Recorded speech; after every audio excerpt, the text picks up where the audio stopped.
La Côte d'Ivoire va accueillir dans les jours à venir une importante mission économique de la Belgique pour affermir les échanges commerciaux entre les deux pays qui ont atteint 1 milliard d'euros en 2016. Cette mission économique exceptionnelle est placée sous la direction de la princesse Astrid, sœur du roi des Belges Philippe, qui devrait être accompagnée par des ministres, des femmes et hommes d'affaires représentant 135 sociétés et entreprises belges. La visite de la princesse Astrid après l'Afrique du Sud et l'Angola entend aider des entreprises belges à trouver en Côte d'Ivoire des opportunités qu'elle recherche, notamment des échanges commerciaux ou des investissements, a indiqué Guillaume de Bassompierre, conseiller économique à l'ambassade de Belgique. À l'initiative de l'ambassade de Tunisie en Côte d'Ivoire en collaboration avec plusieurs entreprises tunisiennes, la Côte d'Ivoire reçoit actuellement une vingtaine d'opérateurs économiques tunisiens du secteur d'ameublement dans le cadre d'une mission de prospection. Mohamed Naoufel Labidi, ambassadeur de Tunisie à Abidjan, a souligné que cette mission a pour objectif d'identifier les besoins du marché du meuble en Côte d'Ivoire, les possibilités d'approvisionnement du marché tunisien en bois ivoirien et d'optimiser les opportunités de partenariat industriel et commercial entre les deux pays dans le secteur de l'ameublement. La Côte d'Ivoire a un gisement, un potentiel de bois qui doit être capitalisé et valorisé davantage, a-t-il ajouté.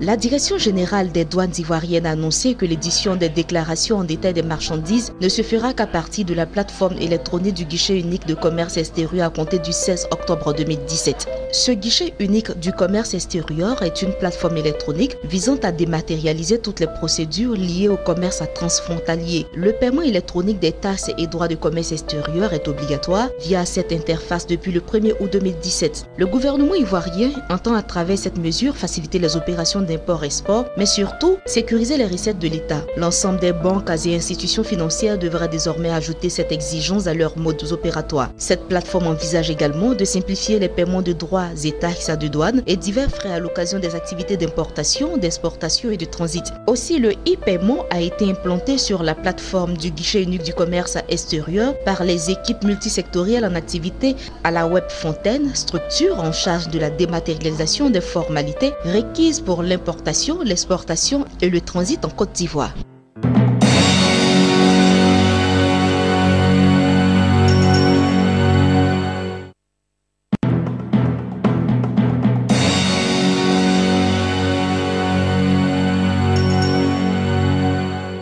La Banque mondiale engage l'équivalent de 60,52 millions de dollars, soit 150 millions de dinars tunisiens, au profit de l'inclusion économique de la jeunesse défavorisée en Tunisie. Ce financement, qui ambitionne d'offrir des services d'accès à l'emploi, est dédié aux entreprises et entrepreneurs, cible les jeunes âgés de 18 à 35 ans dans les zones les plus défavorisées du pays. L'accord a été signé par le ministre du Développement, de l'Investissement et de la Coopération internationale et des responsables de la Banque mondiale à Washington, où se sont déroulées les réunions annuelles d'automne de la Banque mondiale et du Fonds monétaire international.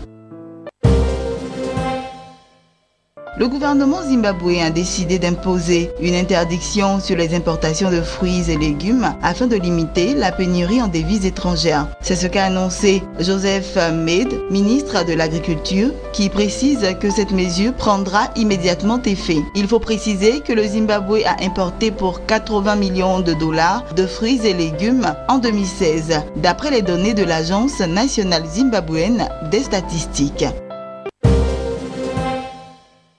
Le Mozambique ambitionne de récolter à terme 200 000 tonnes de noix de cajou par an. C'est ce qu'a annoncé le Premier ministre en marge d'une visite de travail dans la province de Nampula, principale région de production de la noix. Ce volume escompté avait été atteint pendant les années 1960-1970, période où le pays figurait à la première place des fournisseurs mondiaux de la matière première. Si le pays a été détrôné depuis lors en raison des effets dévastateurs de la guerre, il connaît néanmoins une bonne dynamique de sa production depuis plus de 20 ans. Celle-ci est ainsi passée de 22 000 tonnes au début des années 1990 à 75 000 tonnes en 2007, puis près de 137 000 tonnes en 2016-2017.